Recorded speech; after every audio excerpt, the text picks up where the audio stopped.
বাংলাদেশের মাছরাঙ্গা টেলিভিশনের বার্তা সম্পাদক সাগর সারোয়ার ও এটিএন বাংলার সিনিয়র রিপোর্টার মেহেরুন রুনির নিষ্ঠুর হত্যাকাণ্ডের প্রতিবাদে দেশের ন্যায় প্রবাসের সাংবাদিকরা সোচ্চার হয়েছেন।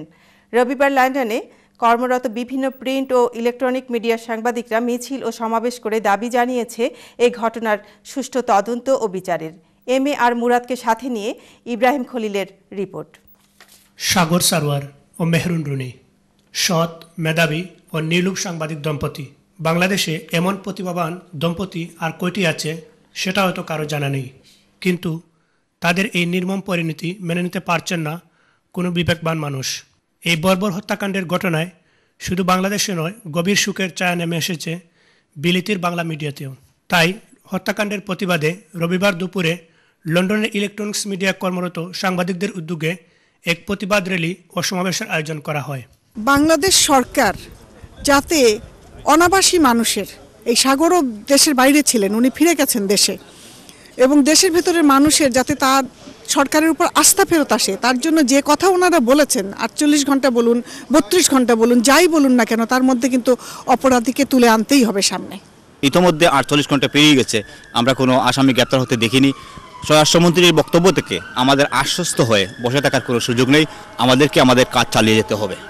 শুক্রিলিতে অংশ নিয়ে চ্যানেল আই ইউরোপের ম্যানেজিং ডাইরেক্টর ও দৈনিক আমাদের সময় লন্ডন প্রতিনিধি রেজা আহমদ ফসল চৌধুরী সুয়েব বললেন, বাংলাদেশের সমাজ ও রাষ্ট্রের নৈতিক অবক্ষয়ের শিকার সাগর ও রুনি দম্পতি। দিনের পর দিন এসব ঘটছে এবং সরকার নির্বিকার, সমাজ নির্বিকার। একটি সমাজের নৈতিক অবক্ষয় হলে যা হয় বাংলাদেশে তাই ঘটছে, এবং আমরা লন্ডন থেকে আমরা এটাই দাবি করতে পারি যে আমাদের কলিগ, আমাদের বন্ধু আমরা হারিয়েছি।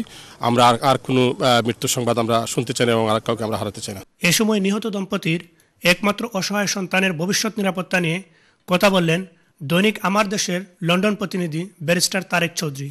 বিভিন্ন টেলিভিশন নিউজে দেখেছি বাচ্চার বক্তব্য দেওয়া হচ্ছে। ইংল্যান্ডে যেটা জানি সেটা প্রেস কাউন্সিলে এডিটর্স কোড অফ কন্ডাক্ট রয়েছে, সেখানে কোনো ক্রিমিনাল বিষয়ে বাচ্চার কোনো ইন্টারেস্ট ক্ষতিগ্রস্ত হবে, বাচ্চার লাইফ এন্ডেঞ্জার্ড হবে, রিস্ক হবে, সেক্ষেত্রে বাচ্চাকে ইন্টারভিউ নেওয়া যাবে না, বাচ্চার ফটোগ্রাফ করা যাবে না। এসব বিষয়ে বক্তব্য নিতে হলে আদালতের অনুমতি নিতে হবে।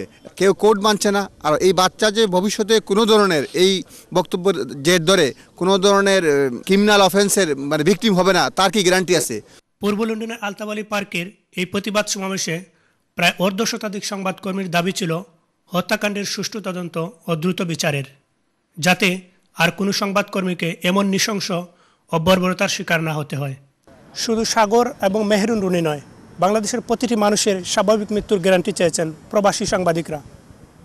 লন্ডনের আলতাবালি পার্ক থেকে ইব্রাহিম খলিল, চ্যানেল আই।